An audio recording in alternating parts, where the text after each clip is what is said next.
अनमोल वचन अखिल भारतीय संत मत सत्संग के संस्थापक और गृहस्थ में आनंद योग के जनक परम संत महात्मा परम पूज्य श्री यशपाल जी महाराज अर्थात परम पूज्य भाई साहब जी द्वारा प्रतिपादित इन अनमोल वचनों का पालन करना अति आवश्यक है। ये वचन हमारी गृहस्थ आध्यात्मिक साधना के लिए मूलभूत सिद्धांत हैं, जो इस प्रकार हैं। हम दुनिया की हर चीज की कीमत आंकते हैं, अपने मानव जीवन की कीमत भी जाने व परमात्मा की प्राप्ति हेतु साधना करें। मनुष्य योनि एक उपहार है, इसीलिए परमात्मा को धन्यवाद देते हुए आधा घंटा प्रातःकाल, आधा घंटा सायंकाल पूजा अवश्य करें। सत्संग, सतनाम व सद्गुरु को प्राथमिकता देते हुए इसी के आधार पर ध्यान योगाभ्यास अवश्य करें व गृहस्थ के कार्यों को परमात्मा का कार्य समझकर उसी की याद में संपन्न करें।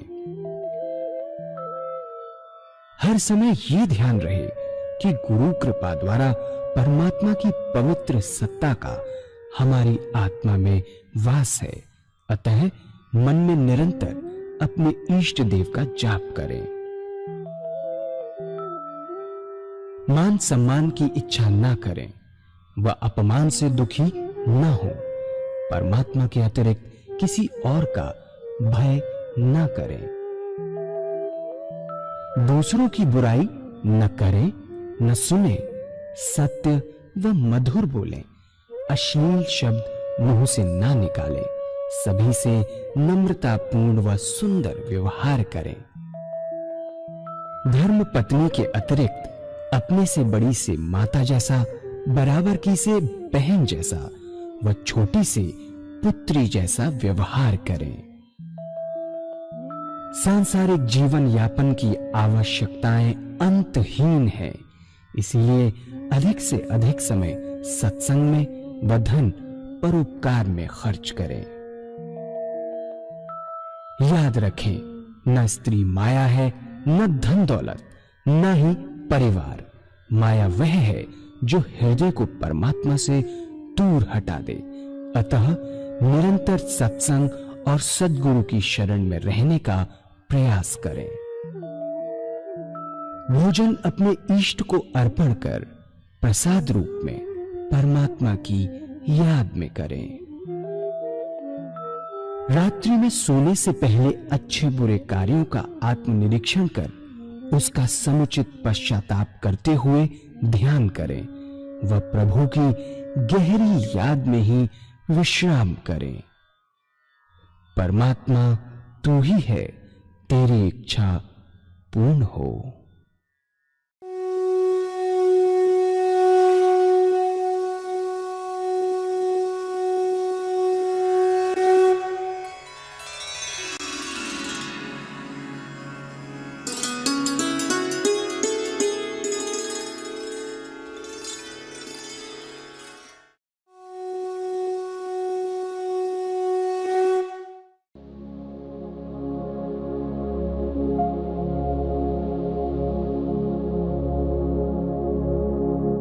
जय सद्गुरुदेव जय पद शरणम श्री स्वरूप चरणों शरणम।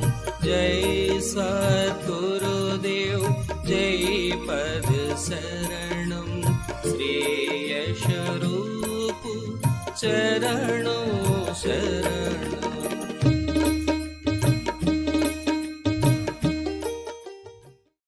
तो ये तरीका पूजा का बतलाया, ध्यान करने का।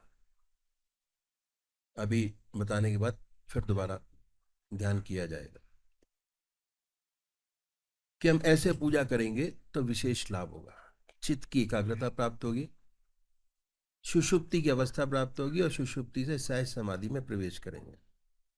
और एक दिन ऐसा आएगा कि हम उससे एकाकार हो जाएंगे और ज्योति से ज्योति मिल जाएगी। इन संतों ने इस बात का विशेष ध्यान रखा कि हमारे काम का समय न दिया जाए। क्योंकि ग्रस्त में है, ग्रस्ती हैं हम लोग सारे। तो आगे क्या बताया कि दूसरी जो चीज बताई कि हर मनुष्य जो है भोजन करता है। अब भोजन करने में आधा घंटा दोपहर को और आधा घंटा रात्रि को लगाता है। ये समय खाली है। दुनिया के व्यवहार का हम कोई काम नहीं कर रहे होते इस पीरियड के अंदर। भोजन होता है और हम होते हैं। भोजन करने के तरीके में परिवर्तन लाना पड़ेगा। और वास्तव में हमारा पुराना कल्चर अब भी यही है बहुत सी जगह पर, जो मैं आपके सामने रखूंगा। क्या हुआ, वेस्टर्न कल्चर की छाप पड़ी और हमारा स्टैंडर्ड 2.5 फुट ऊंचा हो गया। पहले जमीन पर बैठकर भोजन करते थे, अब मेज कुर्सी पर बैठकर भोजन करते हैं। इस बात में कोई नुकसान नहीं। और वेस्टर्न कल्चर की छाप पड़ी हमारे ऊपर। बात क्या है कि हमने आपको वेस्टर्नाइज कर लिया, क्योंकि हम सारे जो डिस्कशंस हैं वो खाने की मेज पर बैठकर करते हैं। वेस्टर्नाइज। इस तरीके में तब्दीली लानी होगी अगर आप वाकई में आध्यात्मिक जिंदगी चाहते हैं। वो तरीका क्या है कि जैसे ही भोजन आपके सामने आए, अपने इष्ट देव के अर्पण कर दीजिए। अपने इष्ट देव के अर्पण करिए और हर ग्रास, हर कौर अपने इष्ट देव की याद में खाएं। कोई भी चीज बगैर परमात्मा की याद के आपके शरीर में ना जाए। कोई चीज बगैर परमात्मा की याद के ना पिए। अभ्यास। भोजन की एक विशेषता है। अभ्यास क्या है कि कोई भी चीज बगैर परमात्मा की याद के आपके शरीर में ना जाए। कोई भी चीज बगैर परमात्मा की याद के ना पिए। अभ्यास। भोजन विचारों में डूब कर किया जाता है। जो खून बनता है उन्हीं विचारों का रंगा हुआ बनेगा। अगर आप भोजन परमात्मा की याद में करेंगे, अपने इष्ट देव की याद में करेंगे, तो जब भी आप खाली होंगे ऑटोमेटिक परमात्मा की याद आएगी, अपने इष्ट देव की याद आएगी। अब आपको ज्यादा प्रेशर देने की जरूरत नहीं पड़ेगी। अगर आपने 15 दिन ये काम कर लिया तो 16वें दिन ऑटोमेटिक आपका काम शुरू हो जाएगा करना। ये शरीर की एक आदत है कि जिस चीज को हम बराबर करते हैं, मन उसकी आदत बना लेता है। अगर सुबह 4 बजे उठने की आदत है तो 4 बजे अपने आप समय से उठ जाते हैं। अगर चाय पीने की आदत 5 बजे की है तो बगैर बताए 4 बजे आपको आदत हो जाएगी कि भाई आज समय 4:04 बज गए, अभी तक चाय नहीं है। ऐसी भोजन का है, अगर भोजन आपने 1 बजे करना शुरू किया और थोड़ा टाइम निकला तो 1 बजे से 1:30 बजे तक आपको भोजन की इच्छा होगी। और उसके बाद जैसे जैसे टाइम निकलता चला जाएगा वैसे वैसे भोजन की इच्छा खत्म होती चली जाएगी। ये आदत शरीर की आदत है। तो भक्ति के लिए जब तक आपका खून नहीं बदलता भक्ति नहीं आती। ठीक है। भगवान श्री कृष्ण ने गीता में साधक की दृष्टि से 4 विशेष बात बतलाई। पहली आहार की शुद्धि, दूसरी विहार की शुद्धि, तीसरा अभ्यास और चौथा वैराग अभ्यास। अगर निरंतर अभ्यास करते रहेंगे तो सारी चीजें ऑटोमेटिक आपकी दिनचर्या के अंदर आ जाएंगे और काम आपका बड़ा आसान हो जाएगा। परमात्मा का नाम लेना, हर काम आसान हो जाता है अगर आपके रूटीन में आ गया। क्योंकि जितने भी हमारे संत हुए बड़े बड़े, सब ने हर काम, हर रूटीन परमात्मा की याद में करना शुरू किया, इसलिए उनका समय बड़ा अच्छा निकला। गुरु नानक देव को देखिए, है ना, वो एक इष्ट के को मानने वाले थे। एक इष्ट का एक मंत्र उनका था और सारा काम उसी मंत्र के रहते हुए उन्होंने किए और कितने आराम से परमात्मा को प्राप्त हुए। तो ये है। उसके बाद क्या है, ये है आहार की शुद्धि जो हमें करनी है। इन संतों ने बड़ा आसान तरीका बताया कि कैसे सहूलियत से हो जाए। अगर इस तरीके से भोजन करेंगे जो खून बनेगा परमात्मा की याद का रंगा वो बनेगा, और जब भी आप खाली होंगे ऑटोमेटिक परमात्मा की याद आएगी। अब दूसरी तरफ मन नहीं जाएगा। इसलिए ये आधा घंटा दोपहर और आधा घंटा रात्रि का भोजन करने का समय पूजा में बदल जाएगा। जितना समय आप पूजा में देते हैं उतना समय आपको भोजन करने में भी देना चाहिए। आधा घंटा, आधा घंटा। और तीसरी बात क्या है कि इन संतों ने बड़ा भारी जोर दिया स्वादेंद्रिय निग्रह पर।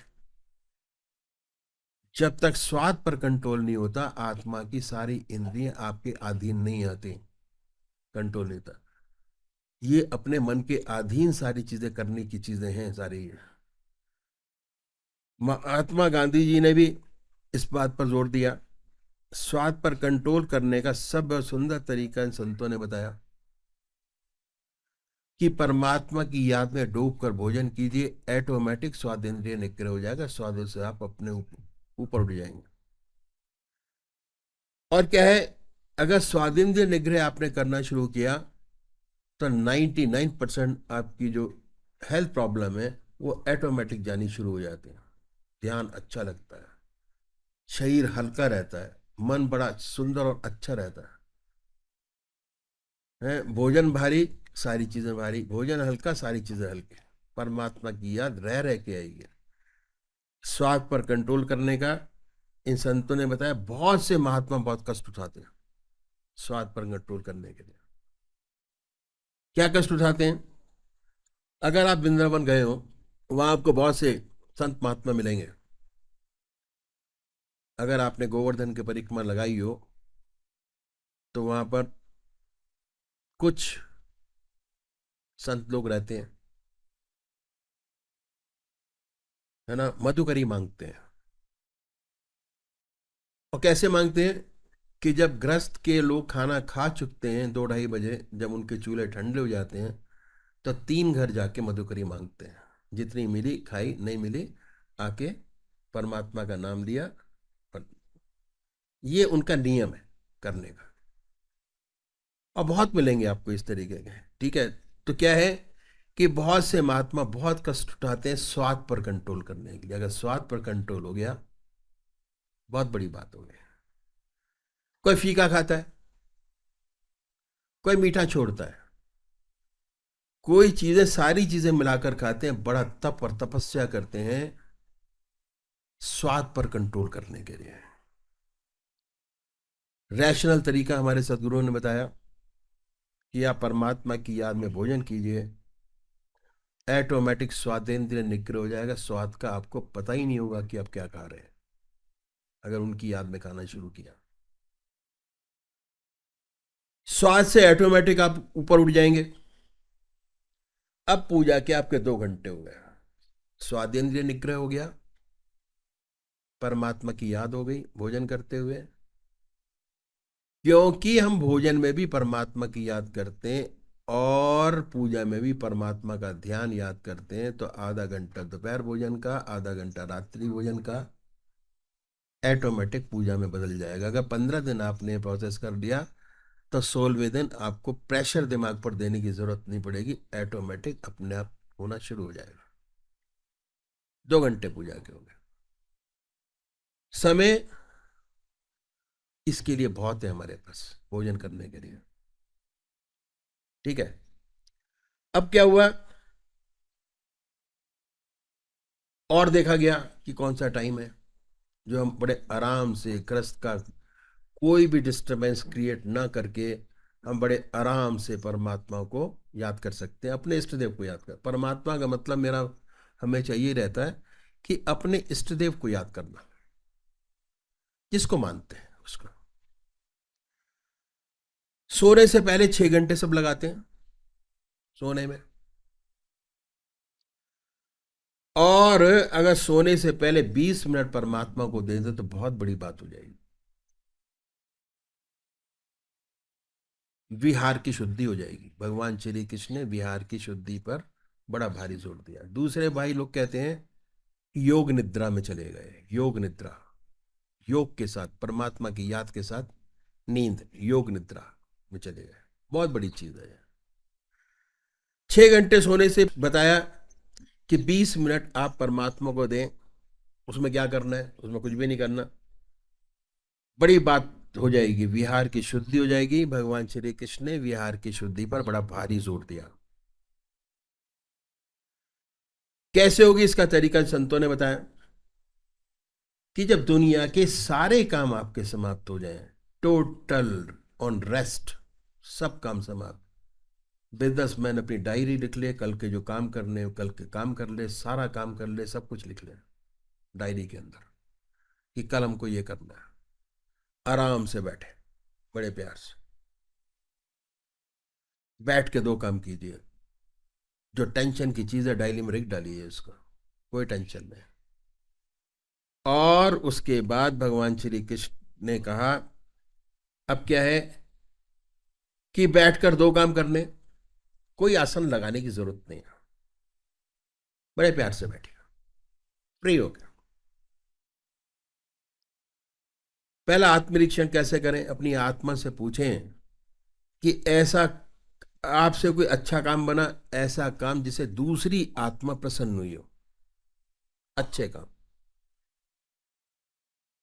ठीक है। अगर कोई ऐसा परोपकार का काम बना है आपसे, उसको अपने इष्ट देव के अर्पण कर दीजिए कि हे प्रभु, आपकी वजह से हुआ, आपने कराया और आप ही करा सकते थे। इस इंसान में इतनी शक्ति नहीं है कि किसी का अच्छा भला काम कर सकते हैं, और इसकी बहुत जरूरत है। हर गांव में, हर घर में बहुत जरूरत है। ईगो इतनी जबरदस्त लोगों की है कि एक दूसरे को देखना नहीं चाहते, इतनी जबरदस्त ईगो है, घर के अंदर है। ना भाई बहन को देखना चाहता, ना बहन भाई को देखना चाहता, ईगो। तो ये है, बैठकर 2 काम कीजिए। आत्मनिरीक्षण, ऐसा कोई आपका परोपकार का आपका बना है तो उसे भगवान के अर्पण कर दीजिए। हे प्रभु, आपकी दया कृपा से हुआ, आपको अर्पण। ये शुरुआत से ही हमारे यहाँ ईगो खत्म करने की चीज शुरुआत से ही शुरू करा देते हैं कि जो कुछ किया आपने किया, हमारे में इतनी शक्ति नहीं है कि किसी का अच्छा भला काम कर सकते। और इस सेवक में कहाँ शक्ति है कि इससे कोई काम बने? आपने अवसर प्रदान किया कि किसी की मदद करें, हमने कर दी उसकी मदद।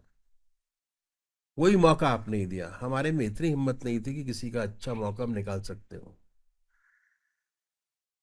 फिर सोचिए कि आप में कोई कमी तो नहीं है, कोई खराबी तो नहीं है, ये भी सोचिए। अपनी आत्मा से पूछिए। इसके लिए फिर किसी गुरु की आवश्यकता नहीं है। आपकी आत्मा इतनी स्ट्रांग हो जाती है कि वही आपको गाइड करती है हर चीज के लिए। घर के अंदर भी वही गाइड करती है। अगर घर के अंदर गाइड करने में भी कोई कमी रह जाए तो कहते यही है कि भाई आत्मा ऐसा कहती थी, गलत हो गया तो क्या करें। आत्मा प्रधान है। घर के अंदर भी हर मनुष्य की आत्मा उसके लिए प्रधान है और उसी के अनुसार सारे काम चलते हैं। अब क्या हुआ?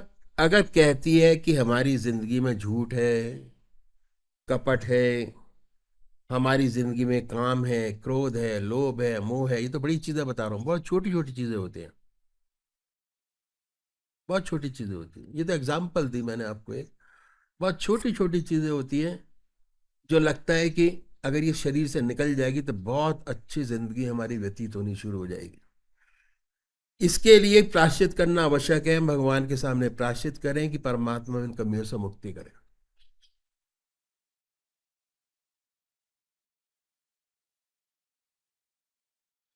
प्रार्थना बहुत बड़ी चीज है।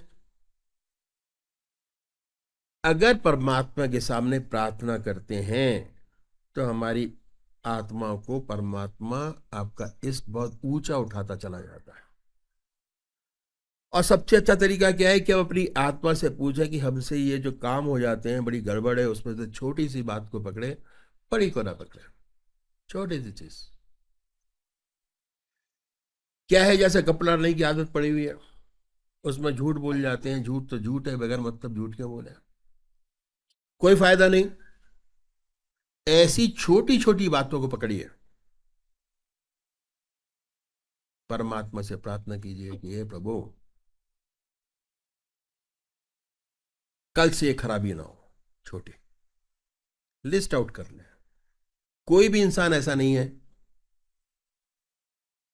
कि अगर 1000-2000 से ज्यादा उसके अंदर कमी होती हो और वही रिपीटेडली दिमाग के अंदर चलती रहती। दिन में ही वही चलेगा कि फलाने ने ये कह दिया, ढिकाने ने ये कह दिया, उसका ये हुआ, उसका ये हुआ। रात को भी वही चलता, सपने भी उसी के देखते हैं, सुबह भी वही देखते हैं, रात को भी वही देखते हैं, सारी चीजें वही चलती रहती हैं, घूमती रहती हैं दिमाग के अंदर और बड़ा दिमाग खराब करती हैं चीजें। तो उसके लिए क्या करना है, उनमें ही परिवर्तन, बड़ी बड़ी कमियां खराबियां जो आप में जिन्हें आप सोचते हैं, छोड़ दीजिए। अगर आप छोड़ते चले जाएंगे तो आपकी इच्छा शक्ति, विल पावर बढ़ना शुरू हो जाएगा और विल पावर इतनी स्ट्रांग हो जाएगी, बढ़ती चली जाएगी कि बड़ी बड़ी कमियां जो हमारे अंदर हैं, जिन्हें सोचते कि ना जा पाएंगी। मैं एक एग्जांपल दूंगा आपको, ठीक है, हो सकता है लोगों को बुरा लगे एग्जांपल हो। तो बड़ी बड़ी कमियां खराबियां जो हम में हैं, जिन्हें सोचते हैं कि ना जा पाएंगी, उनमें ही परिवर्तन होता नजर आएगा, वो भी छूटती नजर आएंगे। मन शुद्ध होता चला जाएगा अपने आप। और उसका फायदा क्या होगा, उसका फायदा ये होगा कि जब यहां मन शुद्ध होना शुरू हुआ, मन के अंदर 1000-2000 से ज्यादा विचार होते नहीं, यहां मन शुद्ध होना शुरू हुआ, ऑटोमेटिक पूजा में मन आपका बढ़ना शुरू हो जाएगा, ऑटोमेटिक लगना शुरू हो जाएगा। बैलेंस है ये विचारों का और परमात्मा की याद का। दुनिया के विचार ज्यादा तो पूजा के अंदर कम मन लगेगा, और अगर दुनियावी विचार धीरे धीरे, ऐसे विचार जो अननेसेसरी आते हैं वो खत्म होने शुरू होंगे, तो ये पूजा में ध्यान अपने आप ज्यादा अच्छा लगना शुरू हो जाएगा। उधर विचारों में अपने आप कमी आती चली जाएगी, नजर आएगा, वह भी छूटती नजर आएंगी। ऐसी ऐसी खराबियां जिन्हें सोचते कि ना जा पाएंगे, वो भी छूटती नजर आएंगे। शर्त एक है, पर जिस बात का भगवान से वादा करें उसे पूरा अवश्य करें। अगर वायदा करके पूरा नहीं करेंगे तो इच्छा शक्ति घटेगी, विल पावर। और जिंदगी में जो पूरा खेल है वो इच्छा शक्ति का है, विल पावर का।